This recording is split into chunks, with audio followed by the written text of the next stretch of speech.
இது நான் மெக்கோட வாய்க்குள்ள ஆறு கலர்ல இருக்கு.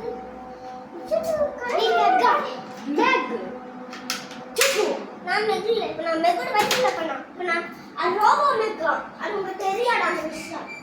அது வந்து நான் வந்து மின்னல்ல என் கத்தில வரணும். இது அது ஷார்ட்டா நான் சிடோ வாடி ஷார்ட்டா சும்மா ஏன்னா நான் அவ்வளவு கரெக்டா விச்சிட்டேன். நான் இது ஷார்ட்டா சிடோன்னு சொல்றேன். மேல இருக்கிற மின்னல்ல நான் கீழ இந்த கத்தில வரணும். சிடோரி டோஷு